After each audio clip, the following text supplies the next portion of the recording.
오늘 함께 읽은 마태복음 13장의 이 비유는 씨 뿌리는 자의 비유에 관한 말씀으로 최소 교회 생활을 3년 이상 하신 분들이라면 한 번쯤은 들어봤을 만한 말씀입니다.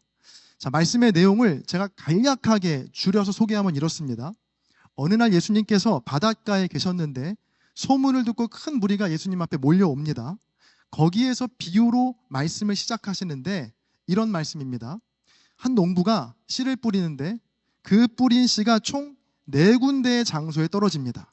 첫 번째 장소는 길가였습니다. 자, 그런데 이 길가에 떨어진 씨는 새들이 와서 먹어버렸고, 두 번째 장소는 돌밭이었는데 돌밭은 뿌리가 깊이 박히지 못해서 곧 말라 죽었고, 세 번째 장소는 가시떨기 위였는데 가시 때문에 잘 자라지 못했다.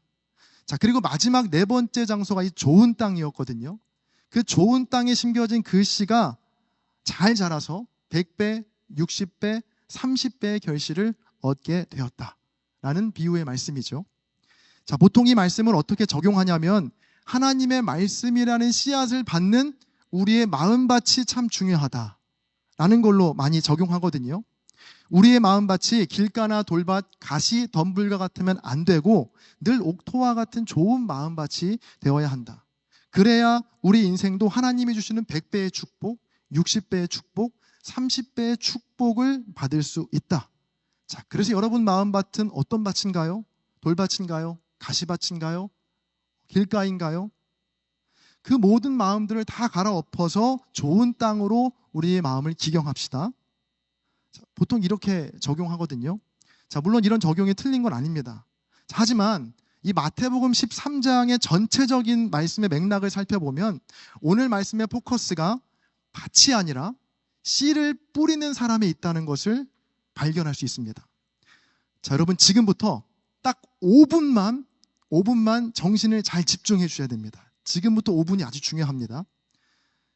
만약 이 비유의 말씀을 통해서 말씀을 받는 우리의 마음밭이 중요하다는 걸 예수님이 알려주고 싶으셨다면 당시 예수님 앞에 수없이 모여있던 많은 사람들에게 이 비유에 대한 해설을 주님이 즉각 그들에게 설명을 해 주셨어야 맞습니다. 자, 그래야 듣고 있던 많은 사람들이 내 마음밭을 좋은 밭으로 바꿔야겠구나라고 생각하지 않겠습니까? 자, 그런데 오늘 본문 10절과 11절을 보시면 제가 세번역 성경으로 읽어드릴게요. 제자들이 다가와서 예수님께 말했다. 어찌하여 저 무리에게는 비유로만 말씀하십니까? 예수님께서 그들에게 대답하셨다. 너희 제자에게는 하늘나라의 비밀을 아는 것을 허락해 주셨지만 다른 저 무리들에게는 그렇게 해주지 않으셨다. 자, 비유의 말씀이 끝난 뒤에 제자들이 예수님께 찾아와서 따로 묻고 있는 겁니다. 예수님, 어찌하여 저 무리들에게는 이 비유에 대한 해석, 설명을 말씀해 주시지 않습니까? 그러자 예수님 대답이 하나님께서 즉 제자에게는 하늘나라의 비밀을 알려주셨지만 허락하셨지만 저 무리에게는 허락되지 않았다라고 하시면서 비유에 대한 해설을 제자들에게만 쭉 이어서 설명해 주십니다. 자, 예수님은 왜 이 비유의 해설을 무리들이 아니라 제자들에게만 풀어주신 걸까? 바로 이 비유의 핵심이 하나님의 말씀의 씨를 받는 무리들에게 있는 것이 아니라 하나님의 말씀의 씨를 뿌려야 하는 제자들에게 그 포커스가 있기 때문입니다. 자, 그러니까 오늘 말씀을요, 밭의 입장에서가 아니라 한번 씨를 뿌리는 사람의 입장에서 이 말씀을 다시 읽어보세요. 그러니까 여러분이 농부가 되는 겁니다. 하나님의 말씀의 씨앗을 여러분 열심히 뿌립니다. 자, 그렇게 수고하고 노력하지만 번번이 실패하는 거예요. 오늘 비유에도 총 4가지 밭 중에 3개의 밭에서 열매를 거두지 못하고 실패하거든요. 그러니까 성공률이 4분의 1, 25%밖에 안 되는 겁니다. 자, 그런데 놀라운 반전이 있죠. 4개 중에 단 1개의 밭에서만 열매를 맺게 되는데 그 열매가 최소 30배에서 최대 100배의 결실을 얻게 되었다는 거예요. 자, 그러니까 예수님께서 앞으로 계속해서 복음의 씨앗을 뿌려야 하는 제자들에게 이렇게 말씀하시는 거예요. 얘들아, 너희가 열심히 복음을 전하고 씨를 뿌려도 아마 많은 사람들이 대부분 너희 말을 듣지 않고 거부할 거다. 어떤 사람은 길가와 같은 마음으로, 또 어떤 사람은 돌밭과 같은 마음으로, 또 어떤 사람은 가시덤불과 같은 마음으로 번번이 너의 수고와 선의와 노력을 무시하고 하찮게 여길 것이다. 자, 그런데 아주 드물지만 좋은 마음을 가진 한 사람에게 그 복음이 전해지면 그 사람을 통해 100배의 결실을 보게 될 거야. 그러니까 너희들 많이 실패하더라도, 자주 실망하더라도 절대로 이 씨 뿌리는 일 멈추면 안 된다. 세상은 4개 중 3개에서 실패하면 끝났다고 하지만 나는 아니다. 남은 하나를 통해서도 100배의 결실을 거두게 하는 것이 바로 하늘나라의 비밀이란다. 이렇게 설명해 주시는 겁니다. 제가 오늘 이 걸음이라는 제목의 말씀을 전하면서 오늘 본문을 마태복음 13장으로 정한 이유가 있습니다. 그건 이 마태복음 13장에 나오는 씨 뿌리는 농부의 모습이 이 예수님의 모습, 예수님의 삶의 걸음과 너무나 잘 닮아 있기 때문입니다. 자, 여러분, 걸음이라는 말은요, 좁게는 2발을 번갈아 옮겨 놓는 동작을 뜻하지만 넓게는 삶의 궤적, 삶의 활동이나 삶의 결정 등을 우리는 걸음이라고 말합니다. 본문에 나오는 씨 뿌리는 농부의 걸음을 보며 예수님의 걸음이 떠오른 건데요. 자, 언뜻 보면 이 씨 뿌리는 농부의 걸음이 헛걸음처럼 보이지 않습니까? 4개의 밭 중에서 3개의 밭에서 열매 맺기를 실패한 거예요. 자, 적절한 비유가 될지 모르겠지만 이제 학교 다니실 때를 떠올려 보거나 학교 다니시는 분들이 많으실 텐데 시험 기간에 학교에서 밤을 새워가며 열심히 공부합니다. 그러니까 내가 할 수 있는 모든 집중을 다 끌어모아서 잘 준비했고 최선을 다해 시험을 봅니다. 느낌도 좋았어요. 자, 4과목 중에 3과목을 먼저 봤는데, 그런데 이게 웬일입니까? 3과목이 F. 내리 F가 뜬 겁니다. 자, 그리고 나머지 1과목을 더 봐야 하는데, 보통 이런 경우라면 웬만한 멘탈이 아니면 남겨진 그 1과목에 집중하지 못해요. 대충 준비한 것도 아니고 최선을 다해 그 3과목을 준비했지만 내리 실패한 것 때문에 열심히 할 마음이 도무지 생기지 않는 게 보통 우리의 마음이거든요. 여러분, 예수님의 삶을 한번 생각해 보세요. 30년 동안에 그 어둠, 그 숨김의 시간을 버티셨던 예수님은 지난주 나눴듯이 공생의 첫날부터 소위 대박을 터뜨리시죠. 지난주 통해 나눴듯이 엄청난 사람들이 몰려들었습니다. 예수님은 그들에게 하나님 말씀을 전하셨고 사랑을 나누셨습니다. 그리고 주님은 인기에 취해 계시지도 않았어요. 사역의 속도나 또 예수님의 인기가 올라갈 때쯤 여지없이 기도의 브레이크로 하나님의 뜻에 조율하는 느림의 시간을 가지셨던 것이 바로 예수님이셨어요. 자, 그렇게 하나님 뜻에 순종하시며 걷고 또 걸으시며 하나님의 말씀의 씨앗을 주님은 열심히 뿌리신 거예요. 처음에는 그 말씀의 씨앗이 전부 좋은 땅에 뿌려진 것 같아 보였습니다. 사람들은 예수님께 열광했고요, 또 예수님께 추앙했습니다. 자, 그러나 시간이 지날수록 그 땅은 좋은 땅이 아니라 길가와 돌밭 그리고 가시덤불이었다는 것을 점점 더 깨닫게 됩니다. 하나 둘 예수님을 멀리하기 시작했고요, 예수님을 향해 불렀던 찬송은 곧 예수님을 죽이라는 외침으로 순식간에 바뀌어 버립니다. 더 충격적인 건 그렇게 믿었던 제자들까지도 예수님을 배신했다는 겁니다. 자, 보세요. 이처럼 예수님의 걸음은요, 4개 중 3개의 밭에서 실패한 농부의 걸음과 꼭 닮아 있습니다. 자, 그리고 예수님에게 남은 마지막 사명, 마지막 그 밭은 바로 십자가에서의 죽음이셨죠. 얼마나 절망스러운 상황입니까? 좀 전에 들었던 이 학점 비율로 한번 다시 따져보면 3과목을 F를 맞고 이제 유일하게 1과목 남았는데 하필이면 그 과목이 F가 확실한, 내가 어떤 노력을 해도 F밖에는 나올 수 없는 그 1과목이 내 앞에 남겨진 겁니다. 자, 그런데 주님은 그렇게 실패가 확실해 보이는 그 십자가를 달게 받으시죠. 마지막까지 포기하지 않으시고 끝까지 씨를 뿌리는 농부의 걸음으로 주님은 사셨고 그렇게 죽으셨습니다. 자, 그 미련해 보이고 실패한 것 같은 걸음이 만들어낸, 그 주님의 걸음이 만들어낸 결과가 무엇입니까? 바로 저와 여러분, 그리고 지금 이 시간 전 세계 곳곳에서 하나님을 예배하는 수억, 아니 수십억 명의 그리스도인들이 그 열매가 되었습니다. 여러분, 장지호노의 나무를 심은 사람이라는 책을 보면요, 그 책의 이야기가 이래요. 그 저자가 1913년 6월에 도보 여행 중에 풀 한 폭이 보이지 않는 황무지에서 한 사람을 만나게 됩니다.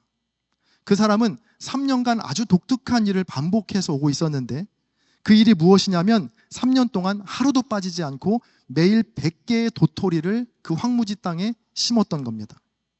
자, 그렇게 3년 동안 심었던 도토리는 벌써 10만 개가 되었죠. 자, 그런데 10만 개의 도토리 중에 싹이 나온 도토리는 5분의 1, 2만 개에 불과하고, 그마저도 들쥐나 산토끼들이 갉아먹게 되면 결국 최종적으로 살아남는 도토리 나무는 불과 10,000개밖에는 되지 않았습니다. 자, 그가 도토리를 심게 된 이유는 간단했습니다. 그 땅이 황무지였기 때문에, 나무가 없기 때문에 죽어가고 있다라고 생각했기 때문입니다. 그 사람이 도토리를 거기에 심는다고, 그 나무를 심는다고 누구 하나 칭찬해 주는 사람도 없고요, 또 돈을 받는 일도 아니었지만 그 사람은 매일 홀로 100개의 도토리를 심습니다. 자, 그렇게 저자와 그 나무를 심는 사람과의 만남이 시작된 겁니다. 그 저자가 나무를 심는 그 사람과의 마지막 만남이 1945년 6월이었다라고 책에 나와 있는데요. 황무지와 같은 곳에 한 사람이 매일 100개의 도토리를 심은 지 벌써 30년의 세월이 흐른 겁니다. 자, 제가 그 30년이 지난 뒤에 나오는 그 책의 내용을 제가 잠시 읽어드리겠습니다. 잘 들어보세요. 1913년에는 이 마을에 10집인가 12집이 있었고, 사람이라고는 단 3명만이 살고 있었다. 그들은 난폭했고 서로 미워했으며 덫으로 사냥을 해서 먹고 살았다. 육체적으로나 정신적으로나 거의 원시인에 가까운 삶이었다. 버려진 집들을 쐐기풀이 덮고 있었다. 그들에게는 죽음을 기다리는 것밖에 희망이 없었다. 하물며 선한 일을 하며 사는 것은 생각할 수도 없었다. 그러나 30년 뒤 모든 것이 변해 있었다. 공기마저도 달라져 있었다. 옛날에 메마르고 거친 바람 대신에 향긋한 냄새를 실은 부드러운 바람이 불어오고 있었다. 물 흐르는 소리 같은 것이 저 높은 언덕에서 들려오고 있었다. 숲속에서 부는 바람소리였다. 그런데 놀랍게도 못 속으로 흘러드는 진짜 물소리가 들려오는 것이었다. 나는 만들어진 샘에 물이 넘쳐 흐르는 것을 보았다. 그리고 나를 가장 감동시킨 것은 그 샘 곁에 이미 4살쯤 되어 보이는 보리수가 심어져 있는 것이었다. 벌써 잎이 무성하게 자란 이 나무는 분명히 부활의 한 상징임을 보여주고 있었다. 자, 제가 처음 이 책을 읽었을 때 얼마나 감격했는지 모릅니다. 책을 읽어본 분들은 느끼셨겠지만 책에 보면요, 배경이 되는 장소나 주인공의 이름, 나이 등이 너무나 사실적으로 또 구체적으로 기록되어 있어서 이것이 정말 실화처럼 읽혀지거든요. 실제로 인터넷 글들을 보면 이 이야기가 실화라고 소개된 글들이 많이 있는데, 안타깝게도 이 책의 저자 장지호노가 이 나무를 심은 이 사람 이야기는 실화가 아니라 만들어낸 허구의 이야기라는 거를 이미 밝힌 적이 있더라고요. 저는 솔직히 좀 실망했고 좀 허탈했습니다. 이런 아름답고 감동적인 이야기, 한 사람이 만들어낸 놀라운 기적과 같은 이 이야기가 실화였으면 얼마나 좋았을까 하는 아쉽고 안타까운 마음으로 오늘 설교를 준비하던 중에 놀라운 기사 하나를 발견하게 됐는데, 잠깐 준비된 영상을 함께 보시겠습니다.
인도판 나무를 심은 사람이라고 불리는 자다브 파행의 이야기가 얼마나 제 가슴을 다시 뛰게 했고 또 기쁘게 했는지 모릅니다.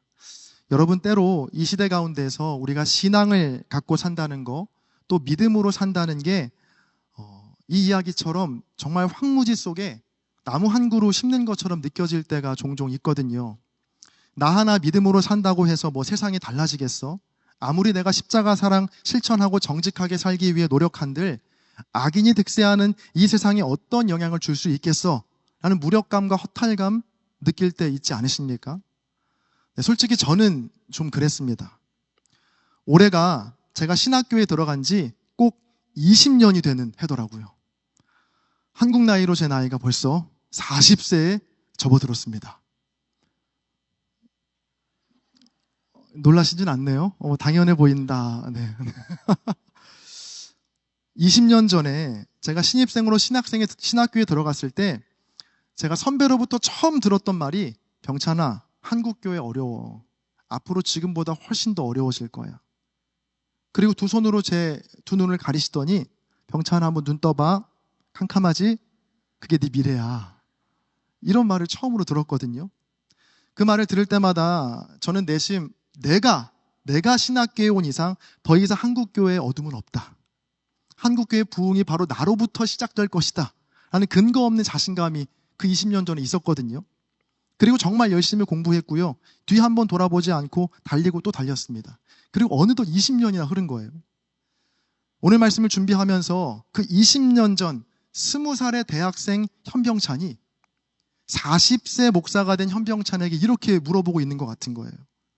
현병찬 목사님, 어떻게 20년 동안 열심히 달리셨는데 한국교회 좀 좋아졌나요? 좀 밝아졌나요? 그 질문에 제가 대답을 못 하겠더라고요. 왜냐하면 지금 상황은 20년 전보다 훨씬 더 상황이 많이 안 좋아졌거든요. 한 기사를 보니까 우리나라 청년 복음화율이 3%라고 합니다. 그러니까 청년 100명 중에 3명이 신앙생활을 한다는 거예요. 선교 용어 중에 여러분, 미전도 종족이라는 말이 있습니다. 그러니까 이 말이 무슨 뜻이냐면 한마디로 이 복음이 전해지지 않은 종족이라는 뜻이에요. 그 공동체가 미전도 종족이냐 아니냐를 가름하는 이 기준이 5%거든요. 한 나라나 어떤 한 종족, 한 집단의 복음화율이 5% 미만이면 그 집단을 미전도 종족이라고 부르고 5% 이상이면 이제 거기서 벗어났다라고 말합니다. 자, 보통 그래서 미전도 종족의 상당수는요, 아프리카나 중동 지역에 몰려 있습니다. 자, 그런데 우리나라의 청년 복음화율이 몇 프로요? 3%라는 겁니다. 그러니까 미전도 종족과 같은 퍼센트라는 거예요. 자, 그래서 청년 목회를 한다는 건 거의 뭐 중동이나 아프리카에서 선교하는 것과 비슷하다라고 많이들 이야기합니다. 자, 가뜩이나 교회는 더 어려워졌는데 저는 또 올해부터 미전도 종족 청년 사역을 시작하게 되었으니 솔직히 앞이 좀 보이지 않았습니다. 자, 그래서 제게는 오늘 말씀이 더욱 소중하고 또 여러분에게 이 말씀이 전해지기를 바라는 마음이 간절합니다. 자, 씨 뿌리는 자에게만 허락된 하나님 나라의 비밀, 그것이 무엇이었습니까? 4개의 밭 중에 3개의 밭에서 실패하더라도 절대로 포기하지 말고 뿌리고 또 뿌려야 한다라는 겁니다. 길가나 돌밭, 가시덤불 가리지 말고 뿌려라. 그 사이 어딘가 아주 조그만 좋은 땅에 씨가 뿌려지기만 하면 100배, 60배, 30배의 결실을 거두게 하시는 분이 하나님이시다 라고 우리에게 말해주고 있는 거예요. 오늘이 사순절 5번째 주일입니다. 아마 저보다 여러분이 더 피부로 느끼실 거예요. 세상 속에서 청년 그리스도인으로 산다는 게 정말 쉽지 않죠. 뭔가 좀 힘들고 어렵더라도 영광스럽기라도 하면 내가 좀 버틸만 한데 그런 것도 아니거든요. 기도로 준비하고 믿음으로 선택한 일들이 번번이 실패하고 아무런 빛을 보지 못할 때 마치 우리의 믿음이 부정당한 듯한 느낌을 받기도 합니다. 자, 그런 우리에게 오늘 말씀을 통해 주님은 우리에게 이렇게 위로하시고 격려하시는 거예요. 원래부터 하나님 나라는 그렇게 자라온 것이다. 다 실패한 것 같아도 단 하나의 좋은 땅에서 솟아난 그 나무가 100배, 60배, 30배로 자라서 돌밭, 길가, 가시밭을 뒤덮을 정도로 크게 될 것이다. 그러니 오늘도 씨를 뿌려야 한다. 라고 우리에게 도전하시는 겁니다. 제가 오늘 말씀의 부제를 이렇게 한번 달아봤어요. 나무를 심는 사람이라고 오늘 말씀의 부제를 달아봤는데, 생각해보니까 예수님이야말로요, 평생 나무를 심어 오셨더라고요. 그게 어떤 나무인지 아세요? 바로 십자가라는 나무입니다. 이 십자가라는 나무의 특징이 있습니다. 그 특징이 뭐냐면, 이 십자가라는 나무는 자라기 위해서 필요한 게 있는데, 그 필요한 건 불편과 손해, 희생과 실패, 그리고 죽음을 먹고 자란다는 겁니다. 이 나무 누가 심고 싶어 하겠습니까? 자, 그런데 예수님은 그 십자가라는 나무를요, 마지막 순간까지 이 땅에 심으셨습니다. 불평과 손해, 희생과 실패, 그리고 죽음으로 그 나무를 끝까지 심으셨습니다. 자, 그렇게 죽기까지 심으신 그 십자가라는 그 나무는 예수님 당시에는 너무나 초라하게 짓밟히고 잘려나갔죠. 자, 그런데 시간이 흘러 그 십자가에서 피어난 아주 조그만 싹이 자라고 또 자라서 이제는 온 세상을 덮고도 남을 만큼 큰 나무가 되었음을 우리는 모두 고백하고 또 알고 있습니다. 여러분, 이 예수님의 놀라운 걸음, 이 삶의 궤적, 이 걸음을 저와 여러분이 똑같이 따라 걷기를 간절히 소망합니다. 물론 정말로 쉬운 걸음이 아닙니다. 아까도 말씀드렸죠. 이 십자가라는 나무를 자라게 하는 건 돈이나 명예나 권력이 아니고요, 오직 불편과 손해, 희생과 실패, 죽음을 통해서 자라는 나무가 바로 이 십자가라는 나무입니다. 황량한 이 세상이라는 벌판에 불편과 손해, 그리고 죽음을 감수하고 십자가라는 나무 하나를 내가 억지로 심는다고 한들 달라지는 것이 아무것도 없어 보여서 그 십자가 붙들고 살아가는 게 너무나 힘든 시대를 우리는 살고 있습니다. 자, 그러나 저와 여러분은 하늘나라의 비밀이 허락된 자들이죠. 그렇게 심고 또 심다 보면 단 하나의 나무를 통해서도, 그 비좁은 땅을 통해서도 100배의 결실을 맺게 하시는 그 하나님 나라의 비밀, 그 비밀을 알고 그 비밀을 가진 우리가 그 십자가 나무를 심지 않는다면 이 세상 어느 누구가 그 나무를 심고 사랑할 수 있겠습니까? 예수님께서 저와 여러분을 위해 마지막 순간까지 십자가라는 그 나무를 심으셨던 것처럼 우리 창천교회 청년 공동체 여러분 모두도 하나님 나라를 위해, 또 내가 아닌 다른 누군가를 위해 그 십자가를 심을 수 있는 믿음의 사람들이 되시기를 주님의 이름으로 간절히 축복합니다. 기억하셔야 할 건 이 십자가라는 나무는 결코 나의 만족과 나의 유익, 나의 편함, 나의 쾌락으로는 자라날 수 없다라는 겁니다. 하나님의 말씀을 실천하기 위해 흘리는 나의 땀과 눈물, 불편과 손해만이 이 나무를 자라게 할 수 있습니다.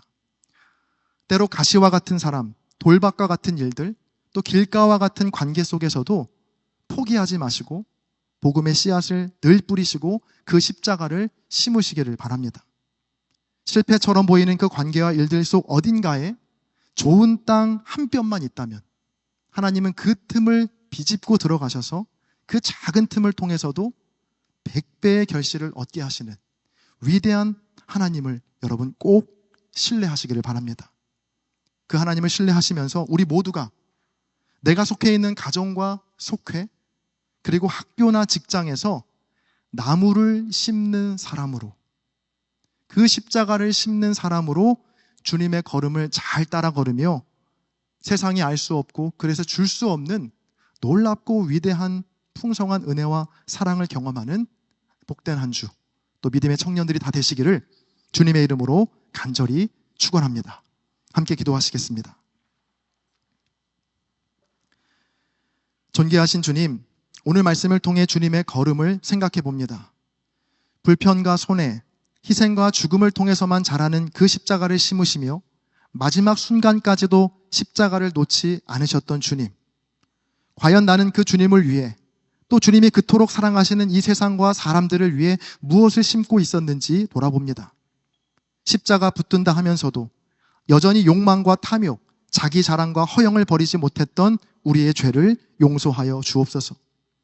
사순절 5주차를 보내며 오직 불편과 손해, 희생과 죽음으로만 자라는 그 십자가를 심으며 주님의 걸음을 따라 걷는 우리 모두가 되게 하여 주옵소서. 감사드리며 우리 주 예수 그리스도의 이름으로 기도합니다. 아멘.